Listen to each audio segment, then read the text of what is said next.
This week, we're talking about the root of self-criticism and how to forgive yourself.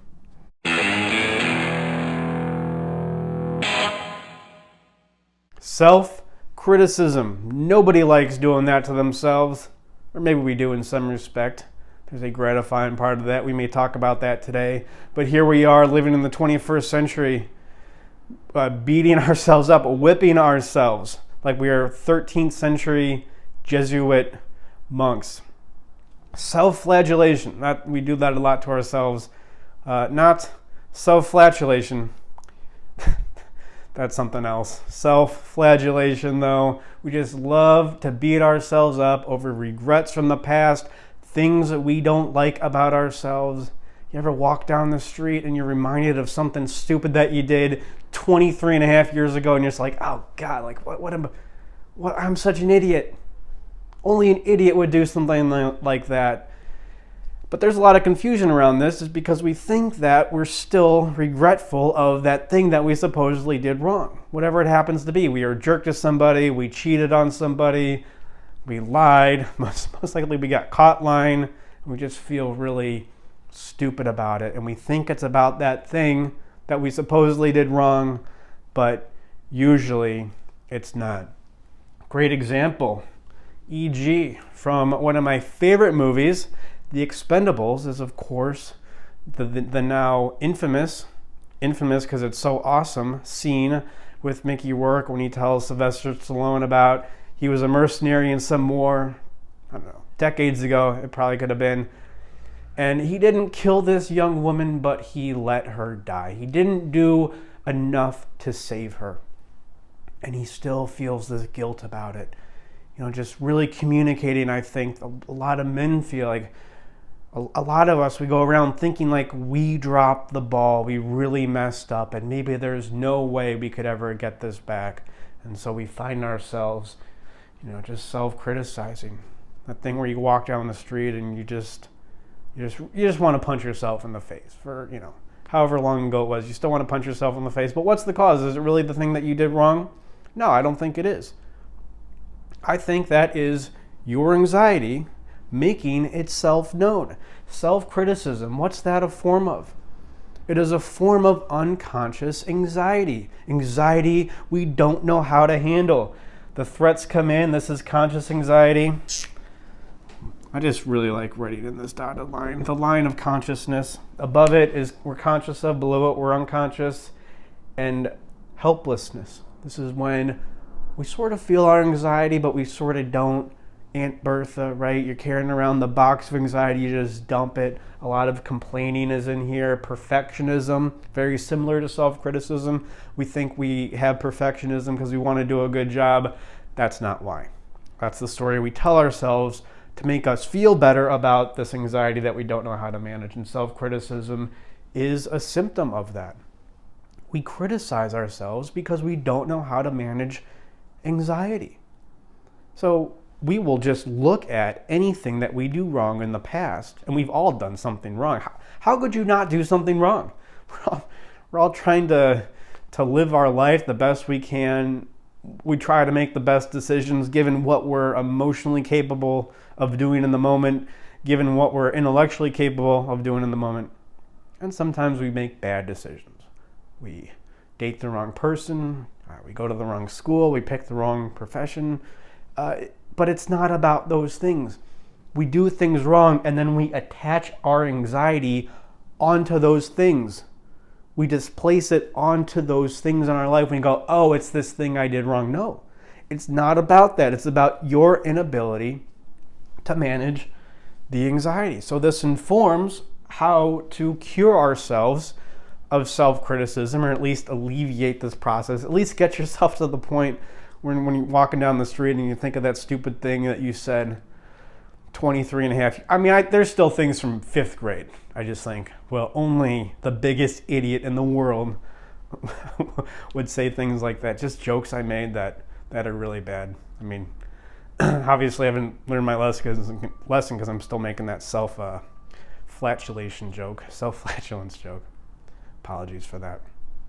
But how does this, so what do we do?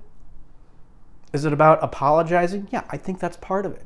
I think things like apologizing, if you really did something wrong, you go and apologize. Or if that person's dead, you write the letter, you do that thing where you write somebody a letter if they're dead. And these things can help, but I think apologizing and letter writing, this is 10% of the self-criticism. This is 10% of the guilt, of the regret. 90% of it is managing anxiety. The threats, the loss, they come into your boundary, you feel it as anxiety, and you don't know what to do with it. You don't know how to confront these threats. You don't know how to manage these losses in the best way you possibly can, so you will turn away from it. And turning away, avoiding the anxiety, may be conscious at first, but it doesn't take that long for the avoidance to become unconscious. You do it automatically, and then one day you wake up, you will find yourself beating yourself up, whipping yourself for something that you did 23 and a half years ago, when you're still a kid, right? So it's about managing the anxiety. It's about managing this process, figuring out how to confront the threats in the best way possible. Well, the first thing you do is you learn to talk about them. The first thing you do if you feel regret over one particular situation is you talk about that situation as best you can. You're not truly aware of it. You can't resolve an issue until you're aware of it, and you're not going to be aware of an issue until you learn how to talk about it in the correct way. Talk about emotions in the correct way by connecting with others, by taking responsibility for your emotion. You may not have been the cause of it, but it's your emotion now. It's on you to do something with it, so it is your responsibility. Maybe journaling about it. Apologizing, again, just reaching out, letter writing if you can't apologize, and then just figuring out how to manage that in the best way possible. Solutions, once you do those things, once you learn how to talk about what's going on with you, I know you don't want to talk about yourself too much because you're boring and nobody likes you, but you got to do that to some degree. You got to learn how to talk about yourself in an appropriate way, in an emotional way. But do it in an emotional way. If you talk about your emotions correctly, I'll say this a million more times, people won't think you're emotional. People will just think you're a mature, stable guy. People are going to look at you. You're going to walk into a room and people are going to think, yeah, I got to be more like that. Now you're going to be emotional, but people will never call you emotional. It's like being nice. Now you want to be a nice person, but you don't want to be the kind of person who people call nice. Or, oh, he's a nice guy. You don't want to, but by truly being nice, it doesn't often come off as nice. It comes off as that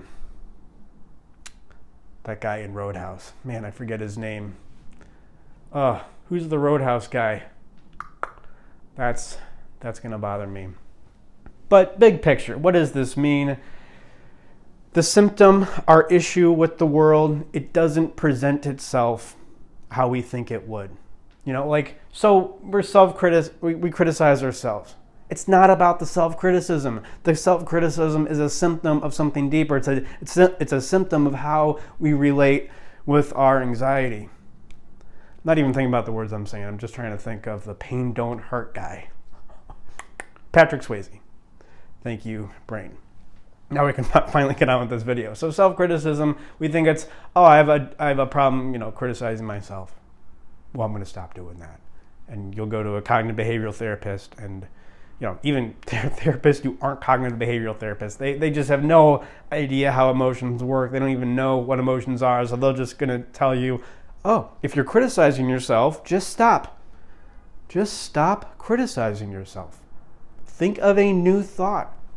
Imagine a situation in the past where you're not like something nice you did. Think of something nice you did to change your frequency, to change your thoughts. Not that it's not important to change your thoughts or your frequency, but usually just changing those things isn't the best way to change them.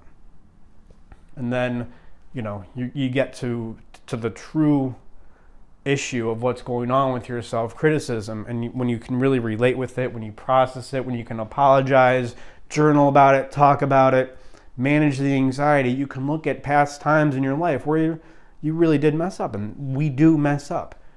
And you can view them more objectively, and now you can really start to learn them or use them not as ways of beating yourself up, but once you go through that whole process of managing the anxiety behind it, we can use those instances of when we messed up as tools for awareness. I messed up this situation.